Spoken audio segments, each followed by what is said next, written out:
तैयारी स्टार्ट। केंद्र सरकार ने हाल ही में 14 खरीफ फसलों के न्यूनतम समर्थन मूल्य में वृद्धि का जो फैसला किया है उसे किसानों के लिए राहत के रूप में देखा जा सकता है।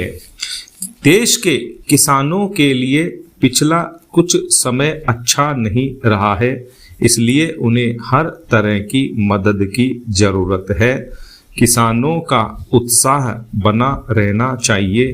कृषि एकमात्र ऐसा पेशा है जो पूरी तरह प्रकृति पर निर्भर है।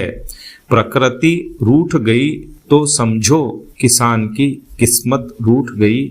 अतिवृष्टि, अनावृष्टि, आंधी, तूफान, पाला व सूखा जैसी प्राकृतिक आपदाओं के जितने भी रूप हैं उन पर किसी का भी बस नहीं है।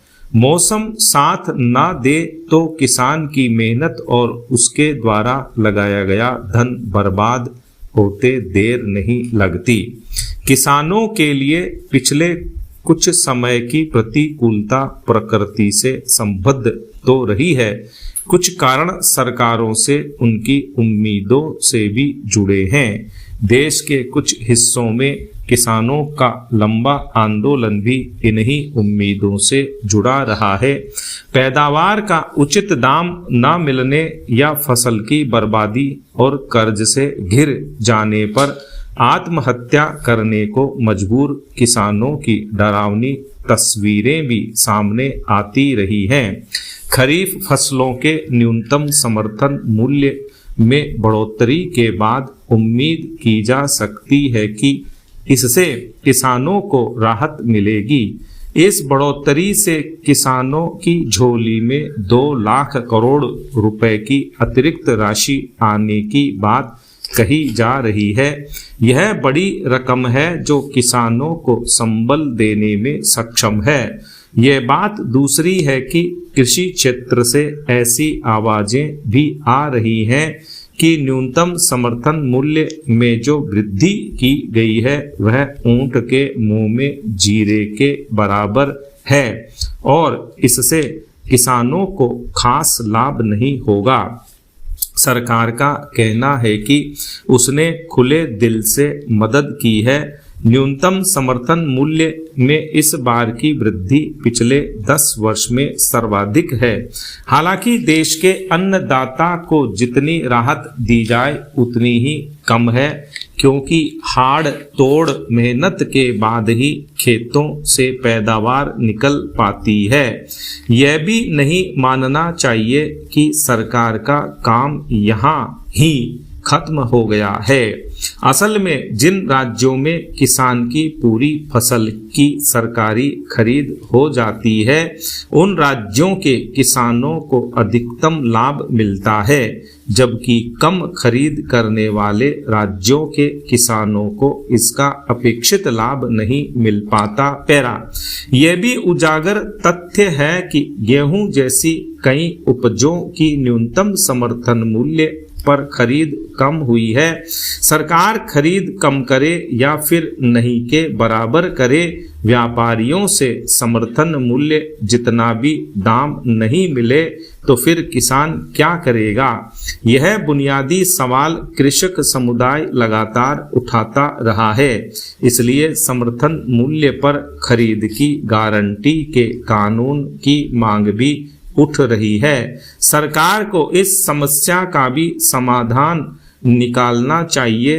इसके साथ ही किसानों की दूसरी समस्याओं पर ध्यान देना होगा, जैसे कृषि बीमा में फसल मुआवजे की विसंगतियां और इसके त्वरित भुगतान की राह में अवरोध भी दूर करने होंगे।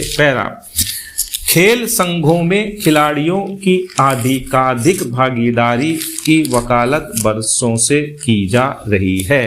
भारतीय ओलंपिक संघ एवं युवा मामले और खेल मंत्रालय ने इसको लेकर 13 बरस पहले ही राष्ट्रीय खेल विकास संहिता 2011 यानी नेशनल स्पोर्ट्स डेवलपमेंट कोड बना रखा है, लेकिन राजस्थान में अब जाकर इस संहिता की सुध ली गई है। राज्य सरकार ने इस संहिता को लागू करने के लिए 2 माह की समयावधि तय कर दी है। माना जा रहा है कि खेल संघों में लंबे समय तक कब्जा जमाए बैठे गैर खिलाड़ियों की इस संहिता के लागू होने पर छुट्टी हो जाएगी। यह भी स्पष्ट प्रावधान है कि इस संहिता के प्रावधान लागू नहीं करने पर संबंधित खेल संघ या फेडरेशन की मान्यता रद्द हो जाएगी। इन प्रावधानों के तहत खेल संघ या एसोसिएशन में 25% सक्रिय खिलाड़ियों का शामिल होना जरूरी किया गया है। एक बारगी तो लगता है कि संहिता लागू होने के बाद खेल संघों में खिलाड़ियों की हैसियत बढ़ने वाली है। कहने व सुनने में यह बात जितनी आसान है, क्रियान्वयन करने में शायद उतनी ही मुश्किल भी नजर आती है।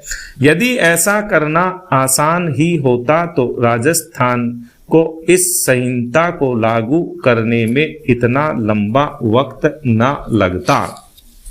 चिंता की बात यह है कि खिलाड़ियों के हितों का चिंतन करने वाली इस पहल का भी विरोध शुरू होने लगा है।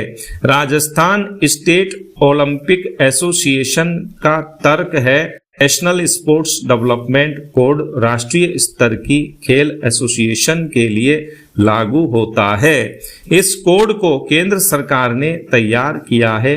ऐसे में यदि राज्यों की एसोसिएशन पर इस कोड को लागू करना है तो उसमें पहले संशोधन करने होंगे। स्टॉप।